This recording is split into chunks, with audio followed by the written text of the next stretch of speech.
ભાવનગરના બગદાણા પ્રકરણમાં સત્યની લડાઈ હવે નિર્ણાયક વળાંક પર છે। નવનીત બાલગિયાએ આજે એસઆઈટી સમક્ષ હાજર થઈને 15 જેટલા સજ્જડ પુરાવાઓ રજૂ કર્યા છે। અત્યંત નિડરતા સાથે નવનીતે એલાન કર્યું છે કે જો સમાજના કોઈ પણ આગેવાન લડાઈમાંથી પાછા હટવા દબાણ કરશે તો પણ તેઓ ઝૂકશે નહીં।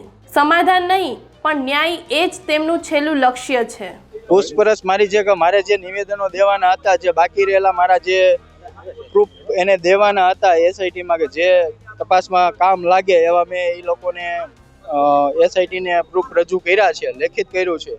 જે કંઈ મારે દેવાના હતા એ બધું આપ્યું છે। હુમલા પાછળ જયરાજ જ છે ખુલ્લીન, આ તો એસઆઈટી રચાણી છે। સામાન્ય કોન્સ્ટેબલને પણ ખબર પડે છે કે આ જયરાજ જ છે। આમાં હજુ પણ એ લોકો એમ કે છે કે ટેકનિકલ પુરાવા છે, એફએસએલમાં બધું મોકલું છે, એફએસએલમાંથી આવશે એટલે દૂધનું દૂધ ને પાણીનું પાણી કરી બતાવશે, એવું એસઆઈટીએ મને ભરોસો એવો આપ્યો છે। એ વિડીયો છે એ જ કોને બતાવે છે એનો એફએસએલમાં રિપોર્ટ કરવા મોકલો છે, એ આવી જાય એટલે એમ કહે છે કે જે કાંઈ હશે સત્ય બહાર આવશે। બીજી તરફ એસઆઈટીની તપાસનો પંજો વધુ મજબૂત બન્યો છે।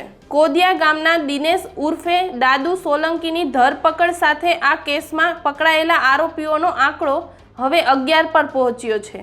નવનીતનો મક્કમ વિશ્વાસ અને એસઆઈટીની વીજળી કાર્યવાહી શું મોટા સૂત્રધારોને બેનકાબ કરશે?